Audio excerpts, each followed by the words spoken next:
Shalom. తిమోతికి రాసిన మొదటి పత్రిక 4వ అధ్యాయము 16వ వచనము. నిన్ను గూర్చియు నీ బోధనను గూర్చియు జాగ్రత్త కలిగి ఉండుము, వీటిలో నిలకడగా ఉండుము.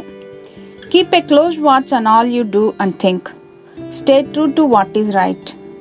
తరాల మధ్య అంతరం తొలగిపోవటానికి మార్గాలను అన్వేషిస్తున్నప్పుడు ముఖ్యంగా తల్లిదండ్రులమైన మనము ఏమి చెప్తున్నామో అదే చేసేవారుగా ఉండాలంటంలో సందేహం లేదు. మనమేమి నమ్ముచున్నామో దానికి అనుగుణంగా ప్రవర్తించడానికి మరెక్కువ కష్టపడాలి. ఓ తల్లి నైతికతకు విరోధంగా ప్రవర్తిస్తూ తన కుమార్తె తనను గమనించకుండా ఉండాలని ఆశించగలదా? ఓ తండ్రి డ్రింక్ చేస్తూ లేదా తప్పిదములలో పడిపోతూ నైతిక విలువల ప్రాధాన్యతను తన కుమారునికి కాన్ఫిడెంట్గా చెప్పగలడా?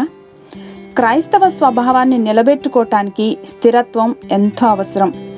మానవుని చంచల బుద్ధికి ఇది కష్టమైనప్పటికీ మన మాటలకు చేష్టలకు పొంతన లేనప్పుడు భావితరాలపైన, ముఖ్యంగా మనలను దగ్గరగా గమనిస్తున్న మన బిడ్డలపైన ఆ ప్రభావం ఉంటుంది. సర్వశక్తివంతుడా దేవా, ఎన్నో యువనేత్రాలు నన్ను గమనిస్తుండగా వారికి గొప్ప మాదిరికరమైన జీవితాన్ని జీవించి చూపించి మీ వద్దకు నడిపించగల జీవన సరళిని మాకు అనుగ్రహించమని యేసయ్య నామంలో అడిగి పొందుకొని ఉన్నాం మా ప్రియ పరలోకపు తండ్రి. ఆమేన్.